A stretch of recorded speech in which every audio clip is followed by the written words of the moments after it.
Yung dating Gilas player na hindi nakahanay sa World Cup, sa Asian Games, maging sa SEA Games, may posibilidad ba na makasama siya sa susunod na assignment ng koponan, partikular sa Olympic Qualifying Tournament at 2025 FIBA Asia Cup Qualifiers? Kailangan po natin tutukan yan dahil magandang pinapakita niya sa kasalukuyan.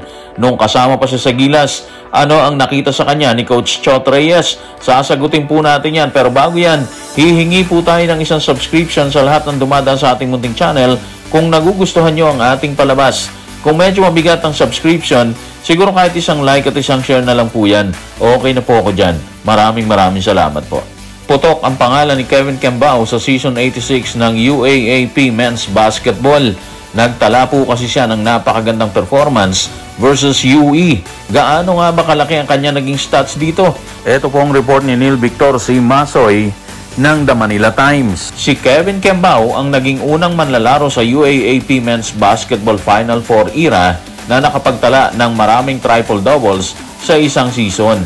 Nakuha niya ang kanyang pangalawa ngayong Season 86 na may 17 points, 19 rebounds, 12 assists para pamunuan ng Lasal sa ika-6 na sunod na panalo versus UE 87-76 sa Smart Araneta Coliseum nitong linggo, November 12. Mamaw yung Kembao, di ba? Imagine 17 points, 19 rebounds, 12 assists. Kung sa bagay, nung time niya sa Gilas Pilipinas, meron na po siyang pinakita nun. Especially yung mga assist niya, nakakalusot po talaga, di ba? Ibig sabihin, consistent po siya sa paglalaro.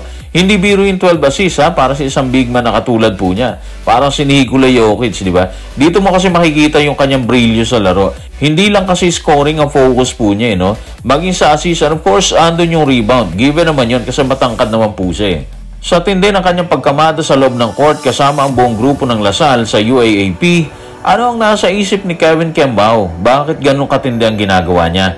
Ito po ang sinabi niya sa report ni Lance Agkawili ng Inquirer. Yung mga gestures na ginagawa ko para palakasin po yung mga teammates ko and of course yung crowd na pumunta po sa venue para panoorin po kami maglaro, di ba? Sinabi kasi sa akin ni Mike na tumataas yung kumpiyansa nila kapag nakikita nila na masaya ako para sa kanila. Na ganun talaga ako, di ba?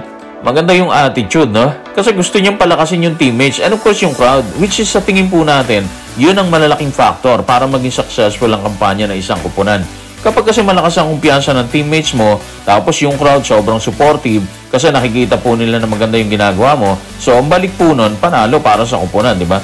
At yun ang nangyari or nangyayari sa Lasal, na itala po kasi nila ang 6 na sunod na panalo dito sa UAAP. Walang duda na malaki po yung iniaambag ngayon ni Kevin Kembao dito sa Lasal. Given naman yan kasi nagpamalas na rin po siya ng kanyang lakas dito sa Gilas Pilipinas. Lalo na nung bakbakan po nila ang India sa score na 101-59. Sa laban po na yon, nagtala si Kevin ng 6 points, 3 rebounds at 9 assists. Kaya si Coach Chot hindi napigilang magbigay ng kanyang pahayag. Ano ang sinabi ni Coach tungkol kay Kembao nung time na yon? Sabi niya sa report ni Lance Agkawili ng Inquirer, laking bagay para sa amin ang magkaroon ng magaling pumasa sa posisyon na yon. Hindi namin sa pinuwersa na gawin yon, ha? Pinalaro lang namin yung laro niya at lakas niya. Hindi lang sa larong ito, ha? Pero yung talaga yung lakas ni Kevin sa laro at ipinakita na niya yan mula nung pumasok siya dito sa kupunan. Ibig sabihin, satisfied po si Coach Chot Reyes sa ipinakita ni Kevin Kembao nung panahon na yon. Kumbaga nakita niya yung potential. Actually, ando na talaga yung malaking potential na dala-dala ni Kevin. Siguro kailangan lang talaga ng mga time na yon na hasain na lang, di ba? Pero ayun nga, nagbago po yung situation, hindi na po siya nakasama muli sa Gilas, pero hindi pa huli ang lahat para kay Kevin. Alam natin, bata pa naman to at sa tingin po natin, malaki ang maiaambag po niya sa pambansang koponan sa mga susunod na torneo sakali na makasama po siya. Sa susunod na assignment ng Gilas Pilipinas, inaasahang magiging mahigpit ang competition dito po sa FIBA Asia Cup 2025 Qualifiers. Next year po yan, February 22, 2024, makakabakbakan po ng Gilas ang Hong Kong. Susundan po yan ng Gilas versus Chinese Taipei sa Feb 25. Matapos po ang dalawang bakbakan na yan, haharap naman ang Gilas sa New Zealand. November 21, 2024 po yan. At sa November 24, muling haharapin ng Gilas ang Hong Kong. Sa mga nakasked na bakbakan na yan, mangangailangan po ang Gilas ng katulad ni Kevin Kembao na handang pumalag kung kinakailangan.